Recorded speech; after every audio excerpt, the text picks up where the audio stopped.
वो इतना चिंताजनक है, कोई सोच नहीं सकता। संविधान की धज्जियां उड़ रही है, लोकतंत्र खतरे के अंदर है। मोदी जी जब 14 में कैंपेन करते थे देश के अंदर, काला धन लेके आऊंगा, महंगाई कम करूंगा, 2 करोड़ प्रतिवर्ष रोजगार दूंगा, और क्या नहीं बोलते थे। अगर उनका भाषण सुन ले वापस जनता तो हमें कहने की कोई आवश्यकता ही नहीं, और तमाम बातें भूल गए। हमारी सरकार के वक्त में जो आंदोलन करवाए गए थे दिल्ली के अंदर, अन्ना हजारे जी से भी, यही केजरीवाल आज जो राजनीति कर रहे हैं वो भी हदें पार कर रहे हैं असत्य बोलने की। किस प्रकार देशवासियों को गुमराह कर रहे हैं, पूरा देश देख रहा है। तो आप सोच सकते हैं वो षड्यंत्र था हमारे खिलाफ में। शानदार काम हो रहा था यूपी गवर्नमेंट में। सोनिया गांधी जी ने मनमोहन सिंह से मिलकर के वो काम किया, कानून बना के अधिकार दे दिया, नरेगा का, रोजगार का अधिकार दे दिया महात्मा गांधी के नाम से। उन्होंने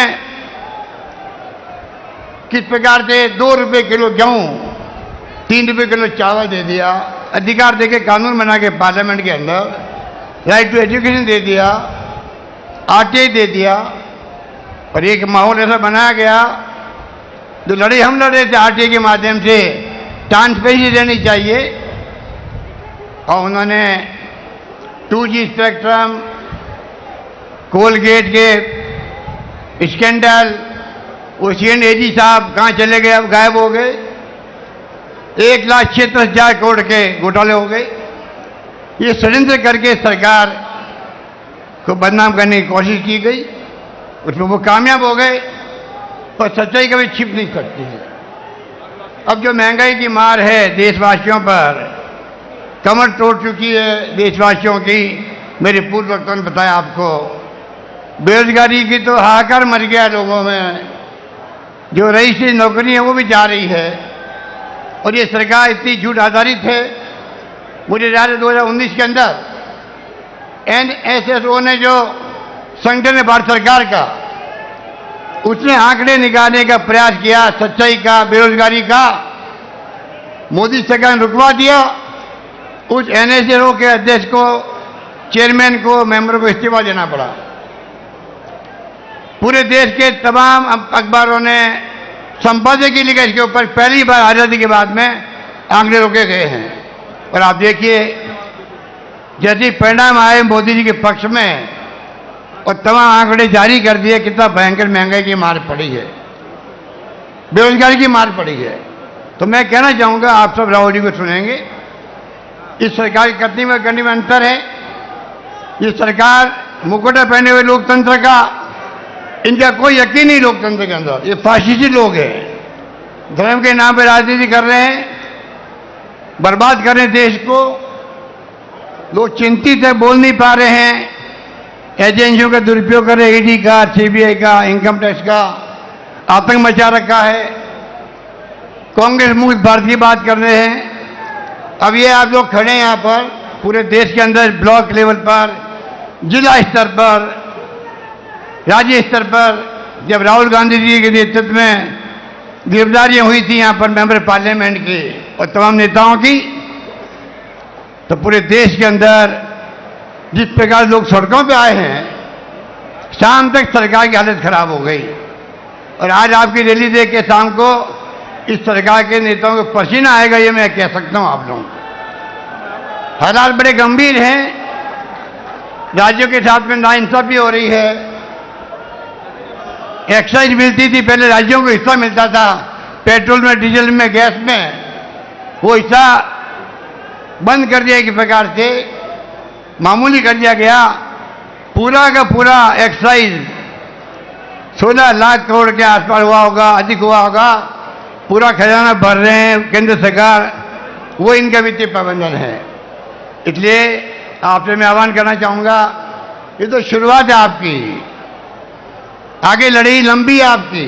राहुल गांधी जी यात्रा में निकल रहे हैं, ऐतिहासिक यात्रा होगी वो कन्याकुमारी से कश्मीर तक की, 3500 किलोमीटर आप सोच सकते हो। पूरे देश के अंदर एक जलजिला पैदा होगा। आप लोग भी अपने अपने जिले में, ब्लॉक में जहाँ संभव हो वहां पदयात्रा कीजिए। प्रोग्राम दिया हुआ है AICC का, वेणुगोपाल जी का पहले से दिया हुआ है। राहुल गांधी के एकजुटता दिखाने के लिए हमें लगातार जिलों में, ब्लॉक में कोई न कोई प्रोग्राम करने हैं। यात्रा एक रूट से चलेगी, एक मैसेज जाएगा।